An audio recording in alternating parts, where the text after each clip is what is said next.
Therizhandur அர்-ரஹீமிய்யா Arabic கல்லூரி. உங்கள் ஆண் பிள்ளைகள் 7 ஆண்டுகளில் ஆலிம் பட்டத்துடன் பிகாம், பிபிஏ, பிஏ டிகிரிகளும் பெற்று சிறந்த ஆலிமாக வெளிவர இன்றே தொடர்பு கொள்ளுங்கள். அஸ்ஸலாமு அலைக்கும் வரஹ்மத்துல்லாஹி தஆலா வபரகாத்துஹு. இன்னல் ஹம்தலில்லாஹ் நஹ்மதுஹு வ நுஸல்லி அலா ரசூலில் கரீம் வ பஅத். فقد قال الله تعالى في القرآن العظيم والفرقان المجيد: أعوذ بالله من الشيطان الرجيم بسم الله الرحمن الرحيم فاسألوا أهل الذكر إن كنتم لا تعلمون. صدق الله العظيم.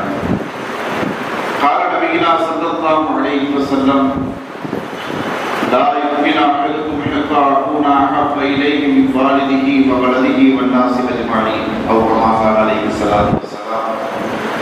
سبحانك لا علم لنا إلا ما علمتنا إنك أنت العليم الحكيم.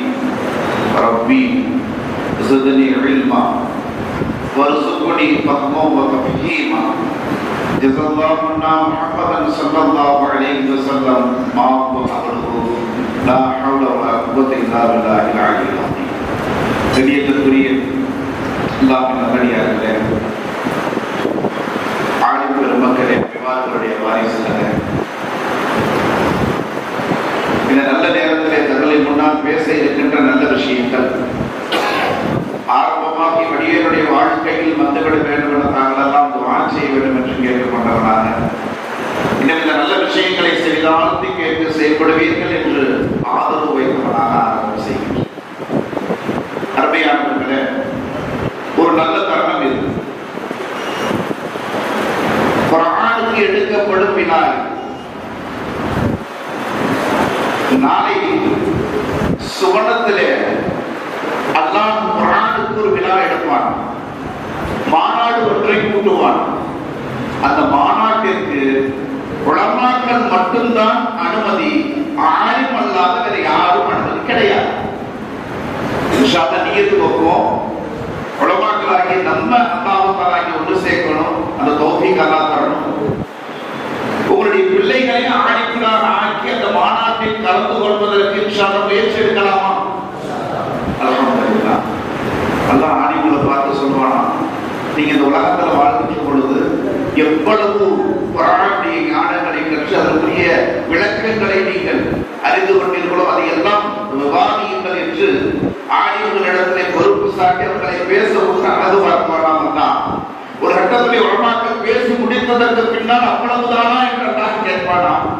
அவ்வளவுதான் ரப்பே என்று சொன்னதற்கு பின்னால் ஒவ்வொரு ஆயத்துகளுடைய விளக்கங்களுடைய கசானாக்களை எல்லாம் திறந்ததாக்குவானாம். அவ்வளவு லட்ச விளக்கங்கள் அங்கே பதிந்திருக்குமா. சுப்ஹானல்லாஹ். அருமையானவர்களே, எதற்காக இந்த தகவலை சொன்னா, அப்படிப்பட்ட ஆலிம் பெருமக்கள் இங்கே அணிவகுத்து உட்கார்ந்து இருக்கிற பார்த்தா ரொம்ப சந்தோஷமா இருக்கு. சேலம் மாநகரம் பெற்ற வாக்கியம் அதனையும் குறைவாக எங்கள் அந்தரத்தவங்க வேற சொன்னா யாருக்கும் தெரியாது. தமிழ்நாட்டில் ஊரை சேர்த்து சொன்னா தெரியும். சேலம் அபூத்தாயிரம் அந்தரத்தவங்க, சேலம் மேனாம் முகமது பாத்தினி அந்தரத்தவங்க கிராமத்துல என்று சொல்கின்ற பொழுது எல்லாத்துக்குமே நல்லா தெரியும், தெரிந்தார். அப்படிப்பட்ட ஒரு வாக்கியம்.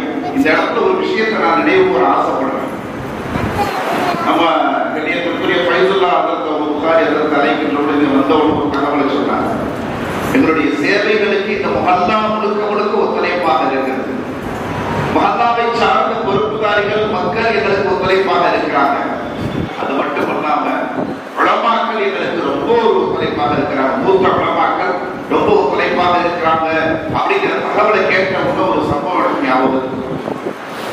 நபி ஸல்லல்லாஹு அலைஹி வஸல்லம் அவர்களுடைய வளமை, குறிப்பாக இந்த மஜ்லிஸ்ல முன்னாடி இருக்கக்கூடியவர்கள் சிறார்கள் அதிகமாக இருக்கிறார்கள். அதே சமயத்தில் வாலிபர்கள் இருக்கிறார்கள். எங்களோடு இந்த பார்வையற்றவர்களுக்காக பணிவிடை செய்வதற்காக வாலிபர்களும் வந்திருக்கிறார். ஒரு சுப செய்தி. நபியினுடைய வளமை என்ன தெரியுமா? மனிதர்களுடைய வாழ்க்கையை, குறிப்பாக சிறுவர்களுடைய வாழ்க்கை வயதை 3ஆக பிரிப்பார்கள். முதல் 7 வயது வரைக்கும் அந்த சிறுவர்களோடு சிறுவராக பழகுவார்கள் நபியவர்கள். பழகி அவர்களுக்கு என்ன திறமை இருக்கிறது என்பதை கண்டறிந்து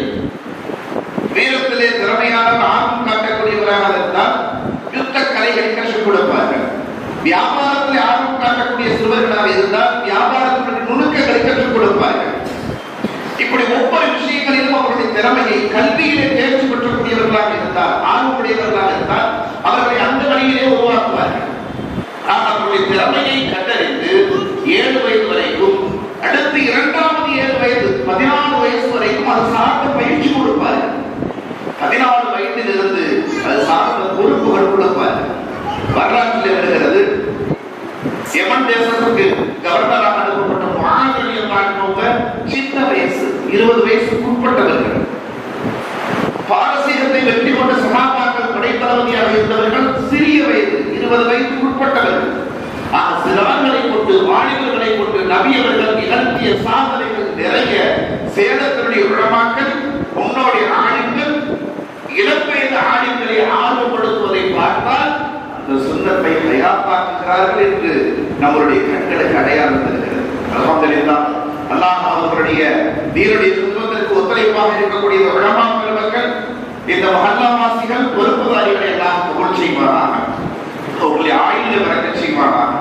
எல்லா வகையிலும் அல்லாஹ் அவர்களுக்கு நீண்ட ஆயுளை கொடுத்து, நிறைந்த ஆரோக்கியத்தை கொடுத்து, அதில் நிரப்பமாக நல்லவர் செய்யக்கூடிய வாக்கியத்தை தந்தல் புரிவானாக. அல்ஹம்துலில்லாஹ். அருமையானவர்களே, விஷயத்திற்கு வருகின்றேன். 2013 ஒரு அதிர்ச்சி தகவல். அதிகமான முஸ்லிம் பார்வையற்றவர்கள் நிறைய பேர் இஸ்லாத்தை விட்டு வெளியேறி கிறிஸ்தவர்களாக மாறிவிட்டார்கள் என்ற தகவல் கிடைத்த உடனே அவர்கள் சார்ந்து ஒரு உழைப்பு செய்கின்றோம். மதுரையில் கிட்டத்தட்ட 25 முஸ்லிம் பார்வையற்றவர்கள், சின்ன நம்ம ப்ரொஃபசர் ஜாயித் சார் பார்வை இல்லாதவங்க சேரத்தை சேர்ந்தவங்க இருக்கிறாங்க. ஜாயித் சார் முன்னாடி வாங்கினேன். அவங்க என்னுடைய குடும்பத்துக்கு ரொம்ப சப்போர்ட்டா இருக்கக்கூடிய ப்ரொஃபஸரா இருக்கிறாங்க காலேஜில். அவங்க ஜாயித் சார் வாங்கிட்டார்.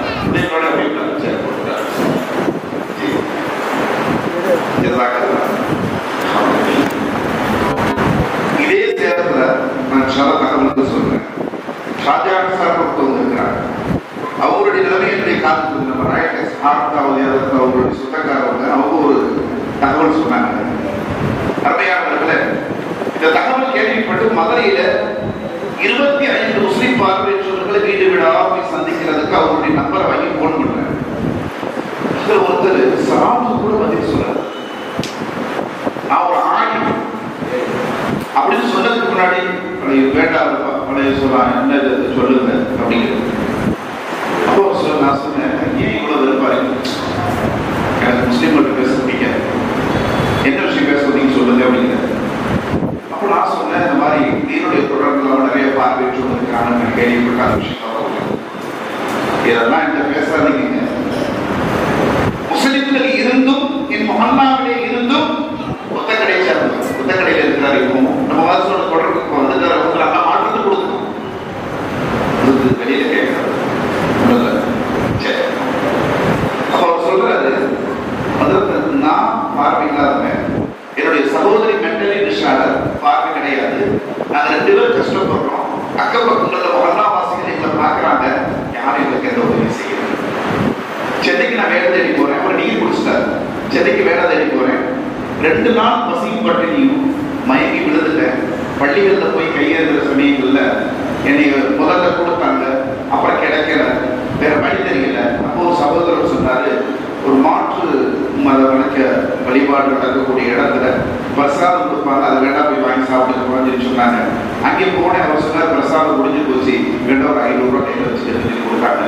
நாத்திகர்கள் எனக்கு இடத்துல ஆதரிச்சாங்க. இன்னைக்கு அரசாங்க வேலை நான் பரீட்சை எழுதி அரசாங்கத்துடைய ஜாப்ல இருக்கிறேன். இப்போ 35,000 நான் சம்பளம் வாங்குறேன்.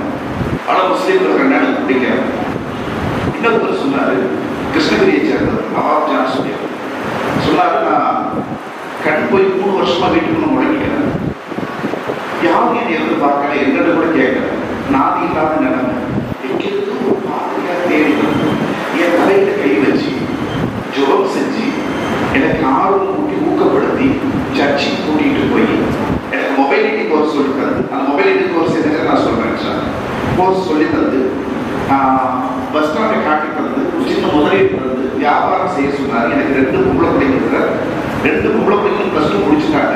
என்னுடைய உழைப்புல அந்த பிள்ளைகளை படிக்க வச்சேன். +2 முடிச்சுட்டாங்க. துவா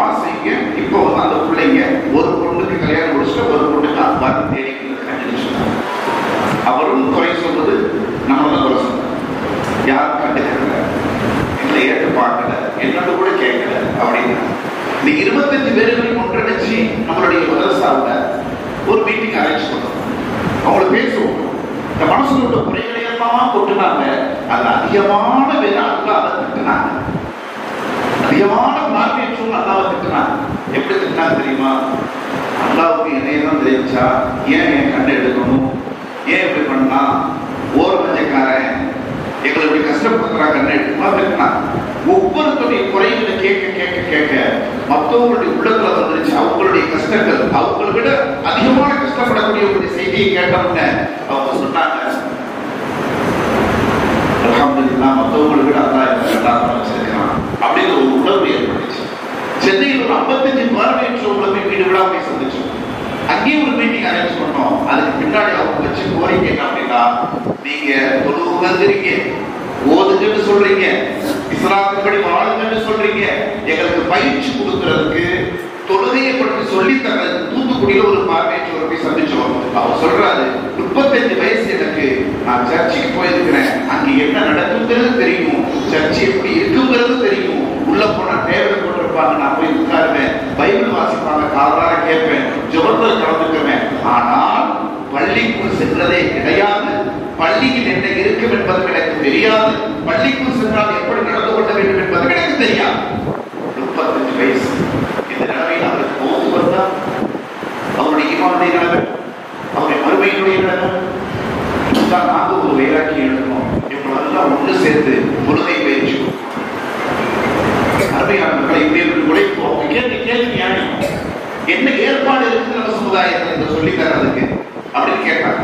கிறிஸ்தவ மிஷனரிகள்ல தங்கமா வச்சு வாங்குறாங்க, தனித்தனி ரூம் கொடுத்துருக்காங்க, ஃபுட்டு உணவு ஹைஜீனிக்கான உணவுகளை உங்களுக்கு கொடுக்குறாங்க, என்னென்ன தேவைக்கு அத்தனையும் உங்களுக்கு பூர்த்தி செஞ்சு கொடுக்குறாங்க. படிப்பு ஃப்ரீ எஜுகேஷன். சென்னையில் சமீபத்தில் ஒரு வெரிஃபிகேஷனுக்காக போயிருக்கும், கலா ஆய்வுக்காக போயிருக்கும். தமிழகத்தில் இருக்கக்கூடிய பெரும்பாலான முஸ்லிம் பார்வையற்றவர்கள் தங்களுடைய பிள்ளைகளை சின்ன வயசுலேயே சென்னையில் கொண்டு போய் விட்டுறாங்க. 1வது இருந்து 5வது வரைக்கும் பார்வையற்றோர் பள்ளி தேனாம்பேட்டையில் லிட்டில் ஃப்ளவர் ஸ்கூல் இயங்கிட்டு இருக்குது. 1வது கொண்டு போய் விட்டுறாங்க அந்த பிள்ளைங்க. 5வது வரையும் படிக்கிறோம். 5வது இருந்து 12வது வரையும் Adyar Saint Louis school, higher secondary school, blind school, அங்கே நம்ம பிள்ளைகள் படிக்கிறாங்க. +2 முடிச்ச உடனே டாக்டர் லயோலா காலேஜ் எல்லாம் ஃப்ரீ சீட், எல்லா சலுகையும் கொடுக்குறாங்க. கடைசியில அவன் டிகிரி வாங்கி வெளியில வர்றானோ இல்லையோ இஸ்லாத்தை விட்டு வெளியே.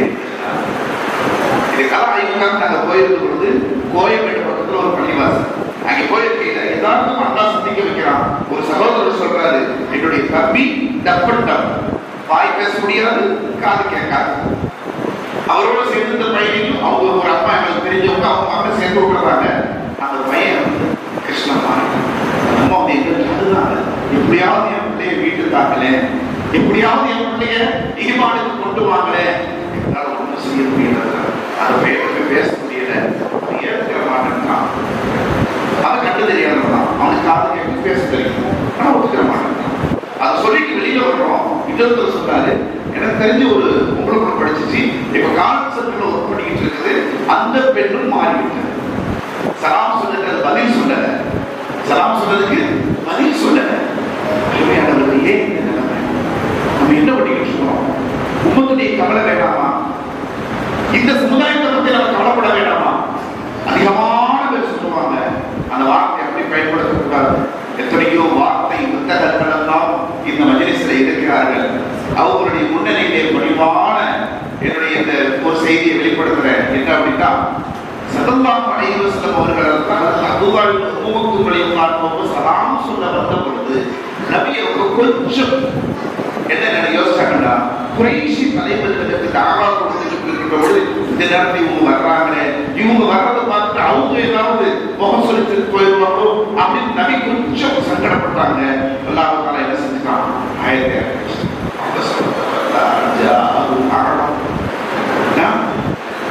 அந்த இடத்துல சொல்லுவாங்க, நபி அல்லாஹ் கண்டிச்சாலும் சொல்லுவாங்க. அந்த வார்த்தை பொருத்தமான வார்த்தை கிடையாது. நபி அல்லாஹ் கண்டிக்கல, எச்சரிக்கை செய்தான். அந்த எச்சரிக்கை நபிக்கு அல்ல, நபியை வைத்து இந்த உம்மத்திற்கு அல்லாஹ் பாடம் நடத்தினான். நபியை வைத்து இந்த உம்மத்திற்கு அல்லாஹ் பாடம் நடத்தினான். பார்வையற்றவர்களை கண்டும் காணாமல் கடந்து என்பதை நபியின் மூலமாக இந்த உம்மத்துக்கு நல்லா பாடலாம். கண்டுக்கல அதனுடைய பின்விளைவு நிறைய பேர் போய் பார்க்கணும், ஒவ்வொருத்தரையே போய் பார்க்கணும். வெளியில சொல்ல முடியாத தகவல், வேதனைக்குரிய தகவல் தெரியுமா? மொபைலிட்டியை பத்தி சொல்றேன்னு சொல்லிச்சு. மொபைலிட்டி சொல்ல நீங்க கைகளை கவனிச்சு பாருங்க. வெளியில கையில ஒரு ஸ்டிக் வச்சிருப்பாங்க, தட்டி தட்டி தட்டி தட்டி போவாங்க. யாரும் துணைக்கு என்ன செய்ய வேண்டியது, அவங்களுக்கு கையை பிடிச்சிட்டு போக வேண்டியது. இங்க எங்க மாணவர்களை புது இழக்கிறதுனால கையை பிடிச்சி கூட்டிட்டு போய் 2 பேர் வந்திருக்கிறாங்க, பலவாக்கு 2 பேர் வந்திருக்கிறாங்க. ஆனா மதரசாக்குள்ள நீங்க வந்து பாத்தீங்கன்னு சொன்னா மொபைலிட்டி கோர்ஸ் நாங்க கற்றுக் கொடுக்கிறோம். அந்த மொபைலிட்டி கோர்ஸ் தெரிஞ்சவங்க என்ன செய்யறாங்கன்னு சொல்லி சொன்னா அடுத்தவங்க கையை பிடிச்சி அவங்க போக மாட்டாங்க. தன் தேவையை தானே பூர்த்தி செய்து கொள்ளக்கூடிய அளவிற்கு அவர்களை உருவாக்குவது, அதுதான் மொபைலிட்டி கோர்ஸ். முதல்ல நான் அதை கத்துக்கிறேன் இல்லையா, ஏன்னா அவங்க உருவாக்கணுமே. அவங்க கோரிக்கை வச்சதின் அடிப்படையில் ஒரு மதரசாவை நாங்கள் உருவாக்கணும். ஜாமியா இஹ்சானுல் பார்வையற்றவர்களுக்கு பலன் தரக்கூடிய பல்கலைக்கழகம் என்ற பெயரில் ஒரு மதரசாவை உருவாக்கணும். உருவாக்கிய ஒரு லட்சியத்தை நாங்கள் எங்களுக்குள்ளே ஏற்படுத்திக்கிட்டோம். என்ன லட்சியம் தான், இந்த மதரசாவுடைய தேவைகளுக்காக வேண்டி பள்ளி வாசல்கள்ல போய் கையேற்ற வேணாம். ஏன் அப்படின்னா, ஏன்னா பெரும்பாலும் நீங்க கைதுகளை பார்த்துருப்பீங்க தெரியாதவங்க சிறுநல்கள்ல முண்டியல் போய் நிற்பாங்க. வண்டி பிடிச்சு பாட்டு கச்சேரி நடத்திக்கிட்டு அங்கேயே முண்டியல் கொடுக்குவாங்க. அவங்களுடைய மெயின் செட், அதாவது அவங்களுடைய சிந்தனை எப்படி உருவாயிருச்சுன்னா, நம்ம என்னதான் திறமையோட இருந்தாலும் நம்ம அடுத்தவங்கள்ட்ட கையேற்றினா குழப்பம் நடத்த முடியும் அப்படிங்கிற ஒரு மனோநிலைமைக்கு அவங்க என்ன செஞ்சாங்க, வந்துட்டாங்க. அந்த மனோநிலைமையை மாற்றி இவர்களை நல்ல நிலைமைக்கு உருவாக்கணும். இவங்களை தன் கையால் சம்பாதித்து இவர்களை கொடுக்கக்கூடிய கையாக ஆக்க வேண்டும் என்ற ஒரு லட்சியத்துல நாங்க ஒரு லட்சியம் வச்சுக்கிட்டோம். எங்கேயும் பிசினஸ் செய்யக்கூடாது. அவங்க பெரிய பெரிய ஸ்பான்சர்கள் இருப்பாங்க போல தெரியுது, பெரிய பெரிய பணக்காரர்கள் நிச்சயமா கொடுப்பாங்க போல தெரியுது. கிடையவே கிடையாது. அல்லாஹ்வின் முழுமையான தவக்குல், அல்லாஹ்வின் முழுமையான தவக்குல். இந்த மாதிரி நிகழ்ச்சிகளுக்கு செல்கின்ற பொழுது பள்ளிகள் அட்டை முயற்சி பண்ணணும் இல்லையா, பள்ளிகள் அட்டை கட்டுறோம், நோட்டீஸ் கொடுக்கிறோம், அதை பார்த்து மக்களாக திருப்பி அனுப்பக்கூடிய உபகாரங்களை மட்டும் அதை எடுத்துக்கணும். கேட்டு வாங்குறது இல்லை, வர்ற உதவியை மறுக்கிறது இல்லை. கேட்டு வாங்குவதில் கிடைக்கக்கூடிய சந்தோஷத்தை விட கேட்காமல் கிடைப்பதில் பெரிய சந்தோஷம் இருக்கிறது மட்டுமல்ல, எங்களுடைய மரியாதை, எங்களுடைய கண்ணியம், எங்களுடைய தன்மானம் பாதுகாக்கப்படுகிறது. அந்த அடிப்படையில் இந்த மதரசாவை உருவாக்கி, இந்த மதரசாவை நாம் என்ன செஞ்சோம், மாணவர்களுக்கு பிரெயிலில குர்ஆன் கற்றுக் கொடுக்கிறோம், பிரெயிலில கம்ப்யூட்டர் கத்துக்கிறாங்க, மொபைல் போன் ஆபரேட்டிங் கத்துக்கிறாங்க, ஸ்கூல்ல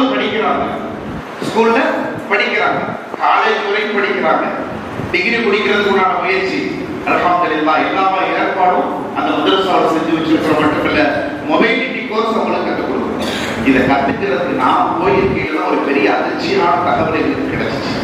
சென்னையில பூந்தமல்லி நீங்க போனீங்கன்னா தேடி போய் பாருங்க, NITH national institute of visually handicapped அப்படிங்கிற சென்ட்ரல் மத்திய அரசாங்கத்தினுடைய ஒரு நிறுவனம் அங்கே இயங்கிட்டு. அதுக்கு முன்னாடி ஒரே ஒரு இடத்துல மட்டும்தான் இருந்துச்சு, டேராடூன்ல. அங்க என்ன கற்றுக் கொடுப்பாங்க, இப்பதான் ஒவ்வொரு ஸ்டேட்டுக்கும் ஒவ்வொரு இது கொடுத்துருக்காங்க. சென்னையில நம்ம தமிழ்நாட்டுக்குள்ளான நிறுவனம் சென்னையில பூந்தமல்லி கைரோட்ல இருக்கு. அங்க என்ன கற்றுக் கொடுப்பாங்கன்னா, இவங்களுக்கு முன்னாடி சின்ன சின்ன கைத்தொழில்கள், மெழுகுவர்த்தி செய்யறது, ஷேர் பண்றது, இதெல்லாம் கற்றுக் கொடுத்து கையேறாதீங்க, நீங்க சிறு தொழில்கள் செஞ்சு உங்களுடைய ஜீவனாம்சத்தை நடத்திக்கிறீங்க அப்படிங்கிறத கற்றுக் கொடுத்துட்டு, இவங்க அடுத்தவர்களுடைய உதவி இல்லாமல் தன் தேவையை தானே எப்படி பூர்த்தி செய்து கொள்வது, தானே எப்படி வாழ்வது என்ற பயிற்சி கொடுக்குறாங்க. அதான் மொபைலிட்டிங்கிறது. அந்த அதிகாரியை பார்த்து சொன்னாரு, பாய் நீங்க வந்தது சந்தோஷம், ஆனா ரொம்ப லேட்டா வந்துருக்கீங்க. நான் கேட்டேன், ஏன் சார் அப்படின்னு கேட்டேன். சொன்னீங்க, இதனால் வரைக்கும் எங்களுக்கு தெரிஞ்சு முஸ்லிம் பார்வையற்றவர்களை மற்ற அறக்கட்டளையை சேர்ந்தவங்க கொண்டு வந்து சேர்த்து விட்டுருக்காங்க, கிறிஸ்தவ மிஷனரிகளை சேர்ந்தவங்க கொண்டு வந்து சேர்த்து விட்டுருக்காங்க. ஆனா முஸ்லிம்கள் யாரும் கொண்டு வந்து சேர்த்து விடல. இப்ப நாங்க ஆய்வு செஞ்சு பார்த்தா வீடுகளுக்குள்ள நிறைய பேர் முடங்கி கிடக்குறாங்க. உங்க முஸ்லிம் சமுதாயத்தை சேர்ந்தவங்க வீடுகளுக்குள்ள நிறைய பேர் முடங்கி கிடக்குறாங்க. அவங்களை நீங்க வெளியில கொண்டு வந்து இந்த மாதிரி ஒரு பயிற்சி கொடுத்து உருவாக்கினீங்கன்னா நல்லா இருக்கும் அப்படின்னு ஒரு கோரிக்கை அவர் அதிகாரி சொல்றார். இந்த இடத்துல நான் தகவல் சொல்றேன். 2 சம்பவங்கள் என்னுடைய மனசு நாங்கள் தேடி போனோம். தமிழ்நாடு இப்ப நாங்கள் மசூரா பண்றோம் மதரசாவை என்ன செய்யலாம். அவங்க சொன்னாங்க முஸ்லிம் பார்வையற்றவர்கள் தமிழ்நாட்டில் 10,000க்கு மேற்பட்டவர்கள் இருக்கிறார்கள் என்பது அரசாங்கத்துடைய புள்ளி விவரம். இது எப்போ 2013. 10,000 இப்ப எவ்வளவு இருப்பாங்க? நாங்கள் நியத்து பண்ணோம் முழு தமிழ்நாடு முழுவதும் பிரயாணம் பண்ணி அவர்களை எல்லாம் சந்தித்து ஒரு தடவையாவது அல்லாஹ் ரசூலை பற்றி அவர்களோடு சொல்லிவிட வேண்டும். எப்படியாவது அவர்களுடைய வீட்டு கதவை போய் தட்டிவிட வேண்டும். அவர்களை போய் சந்தித்து விட வேண்டும். ஈமானை பற்றி சொல்ல வேண்டும். அப்படிங்கிற முயற்சி பண்ணி என்ன செய்யலாம் நாங்க மசூரா பண்ணிட்டு அல்லாஹ் என்னோட சிந்தனையில் போடுறான். The topic of awareness Quran.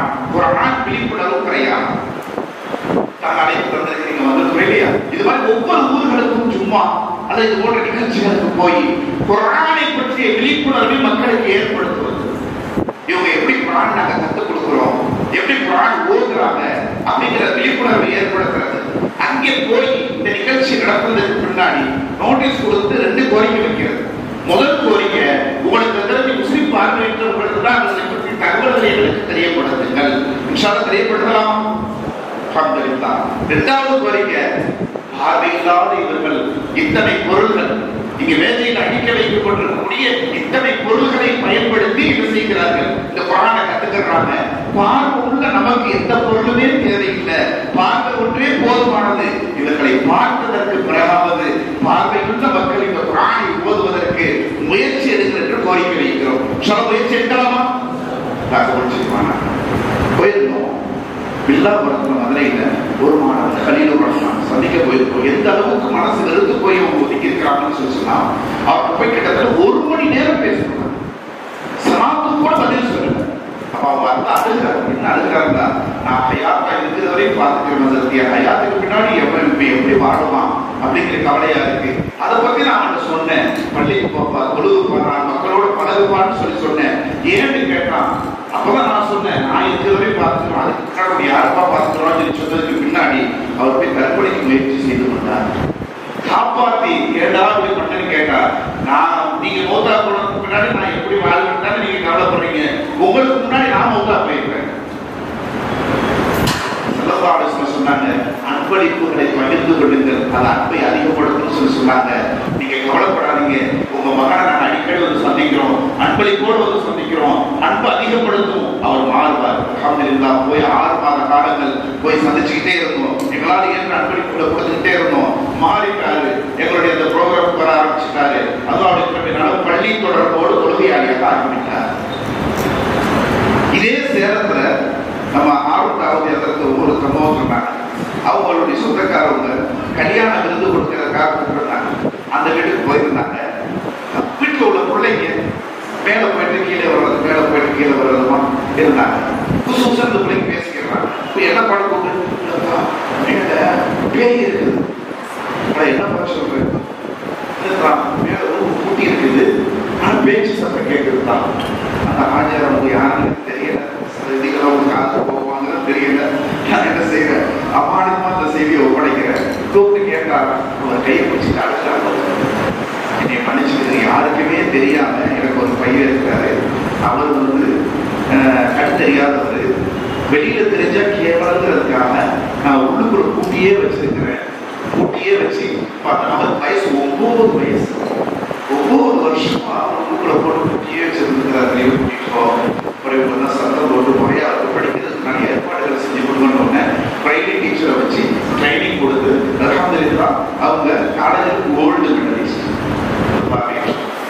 இப்போ ஒரு இடத்துல ப்ரொஃபஸரா டீச்சரா இருக்கிறாங்களா ஜாயிசா ஷாஜான் டீச்சர் ஸ்கூல்ல டீச்சரா இருக்கிறாங்க. காலேஜில் ஓல்டு மெடலிஸ்ட் திறமை இருக்குது. முறையாக அவர்களை வெளிக்கொண்டு வந்து பயிற்சி கொடுப்போமையானால் நம்மை விட சாதிக்கக்கூடிய மக்கள் அவர்கள் நிறைய திறமைகளை கொடுத்திருக்கிறார். இதோ வந்திருக்கிறார்கள் உங்களை நிரூபித்து காட்டுவதற்காக வேண்டி. அருமையானவர்களே, ஒரு புத்தகம் எழுதியிருக்கிறது, பார்வையற்றோருக்கான பார்வை. கண்ணியத்திற்குரிய ஹதரத் அவர்கள் தங்களுடைய கரங்களினால் நம் தலைவர் அவர்களுக்கு அதை வழங்குவார்கள். உங்களை எல்லோருக்குமே இந்த புத்தகம் வழங்கப்படும். ஆனா ஒரு நிபந்தனை, இந்த புத்தகத்தை முதல்ல என்ன செஞ்சோம்னா ஃப்ரீயா கொடுத்துக்கிட்டு இருந்தோம். பைத்தல் மால் இல்லையா, அது நம்ம கண்ணு முன்னாடியே சுருட்டி உருட்டி அப்படி பார்த்தோம், நம்ம மனசு என்ன செய்யல. அதனால என்ன பண்ண, புத்தகம் அச்சடிப்பதற்குள்ள காசு 8 ரூபா 50 காசு செலவுலாம் 10 ரூபா 10 ரூபாய் கொடுத்துட்டு என்ன செஞ்சிருக்குங்க, வாங்கிட்டோம்டா. பக்குவமா காசு கொடுத்து வாங்கின பொருள் இல்லையா, அதனால நம்ம முக்கியமா அதை என்ன செய்வோம், படிச்சு பார்ப்போம் அதோட செய்திகளை. அதுல என்ன அப்படின்னா, அதை அபூபக்கர் ரலியல்லாஹு சம்பந்தப்பட்ட வரலாற்று சுருக்கம், தமிழகத்துல இன்னைக்கு பார்வையற்றவங்க என்ன நிலைமையில வாழ்ந்துட்டு இருக்கிறாங்க அப்படிங்கிற செய்தி. அதுல ஒரே ஒரு செய்தி சொல்றாங்க. நான் தமிழகத்துல பெரும்பாலான ஊர்களுக்கு சுற்றுப்பயணம் மேற்கொண்டு பார்த்த இடத்துல அதிகமான பார்வையற்றவங்க வாழ்றதுக்கு வழி தெரியாம, வாழ்வாதாரம் இல்லாம தன் வாழ்க்கையை முடிச்சுக்கிறோம் தற்கொலைக்கு முயற்சி பண்ணவங்க நிறைய. அது ஒரு சம்பவத்தில் எழுதியிருக்கிறேன். திருச்சியை சேர்ந்த ஒரு சகோதரர் சொல்றாரு, 2005 எனக்கு பார்வை போயிட்டு மருத்துவர்கள் சொல்லிட்டாங்க, பார்வை இருக்கையிலேயே நம்மளால கஷ்டப்பட்டு சம்பாதிக்க முடியல, சிரமப்படுறோம், பார்வை இல்லாத நம்ம எப்படி வாழ முடியும்னு சொல்லி தற்கொலை பண்றதுக்கு நான் முடிவு பண்ணி என் மனைவிட்டு சொல்லலையே. மனைவி சொன்னாங்க, உங்க கூட இருந்து உங்களுடைய ரிஸ்க்கு நான் அனுபவிச்சுன்னா நானும் உங்களோட வந்துடுறேன் அப்படின்னு 2 பேரும் சேர்ந்து தற்கொலை பண்ண முயற்சி எடுத்து முடிவு எடுத்து எங்க பிள்ளைகளை கொண்டு போய் பெற்றவங்கள்ட்ட ஒப்படைச்சிட்டு நாங்க தற்கொலை பண்றதுக்காக வாழ்ந்த விஷம் கலந்து குடிக்க போவையில மறுபடியும் வாங்கி செத்தார். என் உள்ளத்தை மாத்திருச்சு. நாங்க யோசிச்சோம், நம்ம உயிரை மாற்றிக்கிறோம், படைச்சிடப்ப நமக்கு ரிஸ்க் தருவானே அப்படிங்கிற ஒரு தைரியம் உள்ளத்துல வச்சு அந்த விஷம் கலந்த பாடை கீழே கொட்டி விட்டு அன்றிலிருந்து நாங்கள் அல்லாஹ்வின் நம்பிக்கை வைத்து வாழ ஆரம்பித்தோம். அருமையான சகோதரர்களே, ஒரு மகரிபுடைய பாம்பு சத்தம் 2 உயிர்களை பாதுகாத்திருக்கிறது என்று சொன்னால், இந்த தீனை இஸ்லாத்தை அவர்களிடம் கொண்டு போய் சேர்ந்தால் அவர்கள் எவ்வளவு பெரிய மாற்றமான ஒரு வாழ்க்கையை வாழ்வார்கள். அந்த ஒரு முயற்சியை தான் இன்னைக்கு நாங்கள் கையில் எடுத்திருக்கிறோம். குர்ஆன் சாதாரணப்பட்ட விஷயம் அல்ல. குர்ஆன் ஒரு பேரற்புதம், வாழும் அற்புதம். அருமையானவர்களை, வாழும் அற்புதம். அது ஒவ்வொரு நபிமார்களுக்கும் ஒவ்வொரு முஅஜிசாவை கொடுத்தார். அந்த அற்புதம் அவருடைய காலத்தோடு முடிந்து விட்டது. அதற்கு மூசா அலைஹிஸ்ஸலாம் அவர்களுக்கு அல்லாஹ் கொடுத்த அற்புதம் பெரிய அசாவை கொடுத்தாங்க. அவங்க ஹயாத் வரையில் அந்த அசா பாம்பா கீழத்தை கூட பாம்பா மாறும். அவங்க ஹயாத்துக்கு பின்னாடி அவங்களோட முடிஞ்சு. ஈசா அலைஹிஸ்ஸலாம் அவங்களுக்கு அவங்க யாரையும் தங்களுடைய உமிழ்நீரை தொட்டு தடவினால் நோய் ஷிஃபாவாகும். அந்த முஅஜிசா அவர்களோடு முடிந்து விட்டது. ஆனால் ஹஜ்ரத் ரசூலுல்லாஹ் ஸல்லல்லாஹு அலைஹி வஸல்லம் அவர்களுக்கு அல்லாஹ் கொடுத்த அற்புதம் இந்த குர்ஆன் அவர்களுக்கு பின்னால் நிலைத்திருக்கிறது. கியாமத் நாள் வரைக்கும் நிலைத்திருக்கும். மஸ்னவி ஷரீஃபிலே ஜலாலுத்தீன் ரூமி ரஹ்மத்துல்லாஹி அலைஹி அவர்கள் சொல்கிறார்கள், மூசா அலைஹிஸ்ஸலாம் அஸ்ஸாபை வைத்து தலைக்கு வைத்து மரத்தடியிலே படுத்திருந்த பொழுது அந்த சூரியக்காரர்கள் எல்லாம் இதுதான் நம்ம குழப்பம் கிடந்துட்டு இருக்குது, அழைத்து விடலாம் என்று பக்கத்திலே செல்கின்ற பொழுது பாப்பாக மாறி சீறியது. அதுபோன்று பெருமானார் மதீனத்திலே படுத்துறங்கிக் கொண்டிருக்கிறார்கள். அவர்களுக்கு வழங்கப்பட்ட அற்புதம் குர்ஆன். இன்று இஸ்லாத்தை சிதைத்து விட வேண்டும் என்று எத்தனை பேர்கள் கங்கணம் கட்டி கொண்டு வந்தாலும் சீறி மூசா அலைஹிஸ்ஸலாம் அவர்களுடைய அசா பாம்பாக மாறியது போன்று இன்று சீறி கொண்டிருக்கிறது என்று குறிப்பிடுகிறார். குர்ஆனுடைய தொடர்பு எந்த நிலையில் கொஞ்சம் யோசிச்சு பாருங்க. ஹதீஸிலே வருகிறது. அதற்கு ஒவ்வொரு ஆமீர் ரலியல்லாஹு அறிவிக்கக்கூடிய ஹதீஸ் சொல்றாங்க, சத்தமிட்டு யார் குர்ஆன் ஓதினார்களோ அவர்கள் பகிரங்கமாக சதக்கா செஞ்ச நன்மை அல்லாஹ் அவங்களுக்கு எழுதுறாங்க. ரகசியமாக யார் குர்ஆன் ஓதுகிறார்களோ ரகசியமாக தர்மம் செஞ்ச நன்மை அல்லாஹ் எழுதுறாங்க. அதே திருமதியிலே ரிவாயத் வருகிறது. அது அபூ ஹுரைரா ரலியல்லாஹு அன்ஹு ரிவாயத் செய்யக்கூடிய ஹதீஸ் சொல்லப்படுது. விளங்கிக்கிறீங்க, உடலிலிருந்து உயிர் எடுக்கப்பட்டு விட்டால் உடுத்திய உடை முதற்கொண்டு உருவி எடுக்கப்பட்டு ஒத்தை துணியிலே பிறந்த மேனியாக வைத்து சுருட்டி பூமிக்குள் அடக்கம் செய்து விடுவார்கள். நான் மறுமையை அல்லாஹ் எழுப்புகின்ற பொழுது எல்லோரையும் பிறந்த மேனியாக தான் எழுப்புவார். அப்போ நாம் ஒவ்வொரு குர்ஆன் அல்லாஹ்விடத்தில் சிபாரிசு செய்யலாம். இந்த உலகத்துல மனிதர் குர்ஆன் இதை ஓதிட்டே இருந்தாரு. இந்த நிலைமையில பார்க்கறதுக்கு எனக்கே வெட்கமா இருக்குது. இதற்கு நீ மரியாதைங்கிற ஆடை ஊற்றி கண்ணியப்படுத்துவாயாக என்று சொன்ன உடனே அல்லாஹ் செய்வாராம். மரியாதை என்ற கிரீடத்தை அல்லாஹ் வழங்குவான். இவரை ஆடையை உடுத்தி கண்ணியப்படுத்துவாயாக என்று சொன்னவுடன் அல்லாஹ் கண்ணியம் என்ற ஆடையை உடுத்தி அல்லாஹ் எழுப்புகின்ற பொழுது பார்வை கொடுத்து எழுப்புவானா. அப்பொழுது இவர்கள் பார்க்கக்கூடிய முதல் பார்வை யாரை பார்ப்பாங்க தெரியுமா? அல்லாஹ்வை பார்ப்பாங்க. முதல்ல இவங்க பார்க்கறது அல்லாஹ்வை பார்ப்பாங்க. நான் பசங்கள்ட்ட கூட ஒரு விளையாட்டா கேட்பேன், எப்ப நாளைக்கு ஆமத்துனால நல்லா பாரு ஊரா சுத்துனேன் என்ன பசங்க சுத்துறேன், சரிப்பா அதெல்லாம் தெரியுது, அவள் ஓரம் போயிருந்தேன் அப்புறம் பாத்துக்கிறேன் அப்படின்னு நல்லா சொல்லிக்கிறாடா. இப்போ அவங்க சொர்க்கத்துக்கு போக சொல்லி என்னை சேர்த்து கூட்டிட்டு போயிருப்பா அப்படின்னு கேட்கறது. அல்லாஹ் இவர்களுடைய வசீலாக கூட நம்ம எல்லாத்தையும் சொர்க்கத்தில் ஒன்றிணைப்பாங்க. ஆகிய அருமையானவர்களே, விஷயத்துக்கு வந்து விடுகிறேன். நிகழ்ச்சியுடைய நெருக்கத்தில் இருக்கிறோம். அல்ஹம்துலில்லாஹ் நம் முன்னால் அருமையான முறையில் போதைக்காக தயாராக அமர்ந்திருக்கிறார்கள் மாணவர்கள்.